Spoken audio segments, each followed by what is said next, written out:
Hey, it's IdkWhatsRc and this is the part 2 of my level 1 to 99 melee guide for members. If you haven't watched the first part where I covered from level 1 to 80, then simply click the annotation on the screen. So in this video we'll cover 80 to 99, so by killing Waterfiends, Frost Dragon or Airut. Okay, so first of all, let's talk about Waterfiends. So they have no requirement, and the great thing about Waterfiends is that they drop tons of Crimson Charms, so they are very good summoning experience. At level 99, you could expect to get 400k melee experience per hour if you have Dragor, and up to 160k experience in summoning. Okay, so let's talk about the ability. So first of all, they are Slice and Punish, so they have a very low cooldown. Their goal is not really to deal damage, but to build adrenaline. After that, there's Decimate and Sever that do a lot of damage. They do not need adrenaline. After that, there's Flurry, Assault, and Destroy, which are threshold abilities. So the special thing about Flurry is that it attacks every monster around you, so it's very powerful. Assault and Destroy are pretty much the same thing. Once you cast one of those abilities, you wait 6 seconds for the full effect, full damage to do. So don't do other abilities while being doing an Assault or a Destroy attack. And finally, there's Berserker, an ultimate ability that will increase the damage you will do by a lot. So it's really powerful, but it will reduce your defense too. Now for the inventory and equipment, this is what I recommend. So there's a big difference between having or not having Soul Split. So if you don't have Soul Split, you will need to use a little bit of food. And I also highly recommend you to bring Prayer Potion first to boost your melee stats, but also to protect from range, so you'll be able to stay there a lot longer. You could also bring, if you have watched the first part, Unicorn Stallion or Bunny Hip if you have it, that are very useful. For Soul Split, if you have Soul Split, then you probably have Overload, so you can bring 3 or 4 Overloads depending on how you manage your inventory. And you can also bring a I brought a Iron Titan. So summoning just got buffed recently. It was a recent update, and it could increase the amount of experience you get per hour. I mean, it's free experience per hour, so why not bring it? And there's also the Charming Imp that you can bring for both, that will collect charm for you automatically, so that's kind of handy. And there's the Herbicide from Dungeon Ring to get experience in Herblore. Also, I would recommend to bring a teletab, an emergency teletab, because on your way to Waterfiends, you will be in the wilderness, so it's always good to have a one-click emergency teleport. Now for the equipment, it's a little bit simpler. So there's the Saradomin Whisper, which is the best melee amulet. There's the Warrior Ring Imbued, or the regular Warrior Ring if you don't have it. There's the Max Cape, Com Cape obviously, but there's also the Tokar Call Cape from the Fight Kiln. For the actual armor, I would recommend to bring a full Benda set. If you have the money, you could buy a full Torva, but it's quite expensive, and like I mentioned, you will need to go a little bit in the wilderness. For the weapons, having Dragor will greatly improve the amount of experience you will get per hour, but otherwise I would simply recommend to bring chaotic weapons.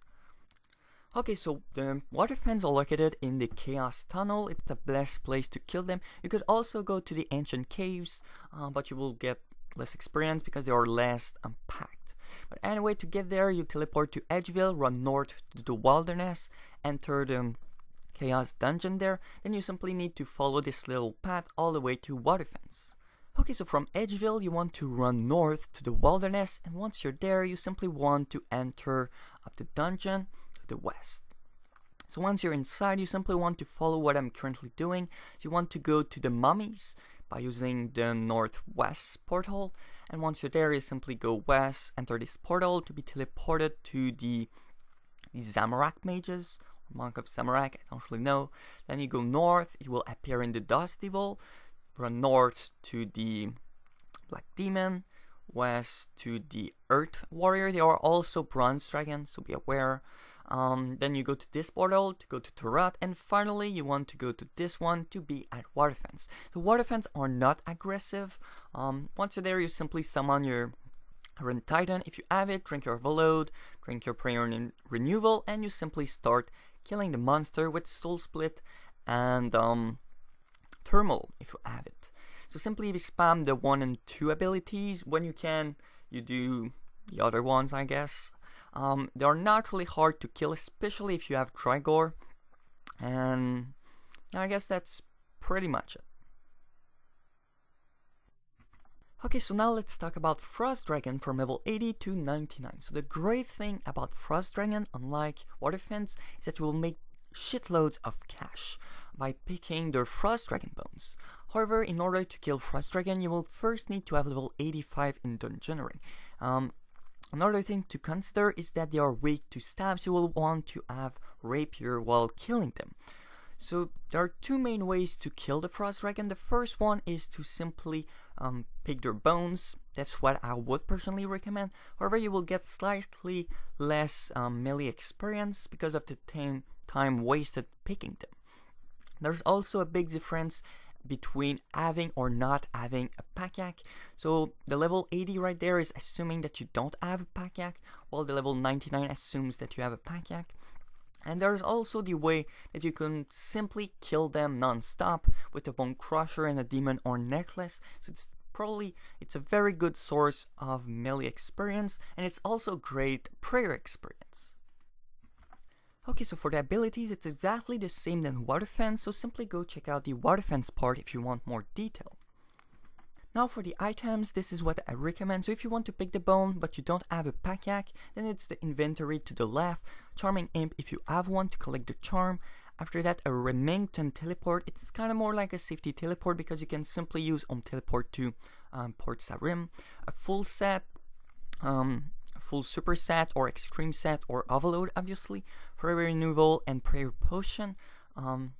It's really useful, especially if you don't have access to super fire, because you will want to be praying protect from melee or soul split, obviously. A little bit of food, and don't forget to bring your best piece of burden, for example, war turtles. Now if you have a pack-yak, it's kind of similar, so you'll want to bring 2 pack-yak with 2 overloads, prayer renewal, and super anti-fire potion. So the thing is, you won't be able to bank them all by simply using the ability all the time. You will need to bring a little bit of summoning potion that will regenerate your ability. So I recommend to bring 4, but I guess that with only 1 or 2 you will be fine, depending on how fast you kill the Frost Dragons. Now if your goal is to only kill them without picking the bones, then it's inventory to the right. So simply bring Bone Crusher with Demon or Necklace to have infinity prayer points, and then a full inventory of overloads and super anti-fire potion. Now for the equipment, it's a lot similar to Waterfiends. Only difference is that you will want to have Rapier. It will make a big difference because Frost Dragons are weak to stab, and the Rapier is a stab weapon, so you'll want to have Chaotic Rapier or Drygore Rapier. Okay, so the Frost Dragon are located in a dungeon south of Port Sarim. The fastest way to get there is to simply use teleport to House to Remington or teleport to Port Sarim. Once you're inside the dungeon, you want to run northeast and enter the resource dungeon where the Frost Dragons are. Okay, so first of all, you want to teleport to Remington with your tab, then run south, then east. Don't forget that there is a prayer altar right there, so if you want to regenerate your prayer points. Once you're inside, you want to run north, then east to the resource dungeon. Don't forget that you will need level 85 to enter this dungeon. So there are 2 main spots. There's the south and north spot. Once you're there, don't forget to drink your anti-fire potion, otherwise you will get owned. You can also pray magic to negate a large portion of the fire breath. So once you're there, you can simply start killing them. So there is something special about the Frost Dragon Frost Dragon, actually, the monster, is that they have a special attack. There's the fire breath, but there's also another thing. So if it takes a lot of time for you to kill the monster, a blue ball will appear from nowhere, as you can see on the screen right there very soon. Okay, right there. So there is a blue ball. So if there's a blue ball, do not attack the Frost Dragon. All the damage will be recoiled to you and you will most likely die. So that's the only thing you need to look for. But to be honest, if you're level 80 and plus, you can easily kill the Frost Dragon without the blue ball appearing. So to be honest, it's not really a big problem. So as usual, simply click on the monster, spam a couple abilities, and it will be dead. Don't forget to use, if you have a Pack-Yak, your winter storage ability as soon as you can, so the ability has the time to regenerate. And I guess that's pretty much it. And finally, I want to talk about Airut, which is a new monster in Runescape. In order to kill them, you will need to have at least level 92 in Slayer, and I would personally recommend to have at least level 90 in attack, strength, and defense, because they are very hard to kill. So the amount of experience you will get really depends on your ability to use abilities in the evolution of combat. So if you're really skilled, you could even expect to get 500k and even 600k experience per hour, but if you're newbie, it's far less. Personally, I get around 400k experience per hour. This is why I put this information there. So once again, it depends on if you pick the bone or if you don't pick the bone, but it's not really that big of a deal compared to like Frost Dragon, where the difference was very big, because you don't kill that many Airut compared to Frost Dragons. But it's still over 400k experience per hour with melee and 3 mil GP per hour picking the bones. And if you're only killing, you still get quite a lot of cash, because Airut drop bones, but they also drop other very useful things. Now for the abilities, exactly the same thing in Frost Dragon and Waterfiends. The only difference is that Flurry, instead of only being an area of effect attack, also has another special effect on Airut. So like you will be able to see in the clip, using Flurry at a certain point in the battle will deal tons of damage to the Airut, interrupt the attack, stun them, and also allowing you to kill them far more easily. But the rest of the abilities are pretty much the same thing. Okay, so those are the items I recommend when killing Airut. So first of all, Overload with Prayer Renewal, with Potion, the usual, Charm Imp, and then you also want to bring a Pack-Yak Quick Stroll if you want to pick the bones, but also if you simply want to pick the general loots, which can be worth quite a lot. A little bit of food, I would highly recommend to bring it, because if you fail to do the Flurry special abilities, then you might receive a lot of damage. And finally, a Slayer Ring to get to the Airut very fast. For the equipment, it's pretty much the same. So Saradamin Whisper, Warrior Ring Imbued or the regular one, Comcape, Maxcape or Toe or Call, Full Bendos, Full Torva, depending on how much cash you have, and then finally Chaotic or Tricor. Okay, so the Airut are located west of the Fairy Ring AKQ, and the fastest way to get to a Fairy Ring is to use the Slayer Ring to the Relica Cave, and yeah, that's pretty much it. Otherwise, you can also use Teleport to the Eagle Peak. It's also a fast way to get there. Okay, so first of all, use your Slayer Ring to the Relica Cave, then enter the Fairy Ring, enter AKQ to be teleported to this area, and once you're there, you want to run west. So there's one thing you need to know about Airut is their special attack. So they will do something like the gorilla, I don't really know what it's called, and then they will punch you for tons of damage. Sometimes it's powerful, sometimes it's not, but anyway, in order to counter this attack, you want to use the Flurry ability. So don't use the Flurry ability normally like in a regular battle. Wait until he does the gorilla stuff, and then you want to use Flurry, except that you're a regular monster, so you just use ability like normal, and you try to kill them as fast as possible using your threshold abilities and ultimate abilities. Okay, so right there we also do the gorilla, but I managed to use Flurry, so I managed to stop the attack, stun him, and then all the damage I will do will be boosted. So I managed to kill him very easily, so keep an eye on the special ability.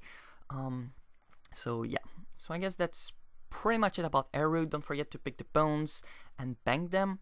They are worth quite a lot. So I guess that's pretty much it. So yeah, it's already the end of the video. I hope you liked it. And don't forget to click the notation on the screen to go check out my level 1 to 99 magic guide. So every week on raininchain.com I run a poll asking you guys what guide I should make next. So the last week winner was Millie. So this is why I made this Millie guide. So simply go to the website if you want a guide in particular. So thanks again for watching and see ya!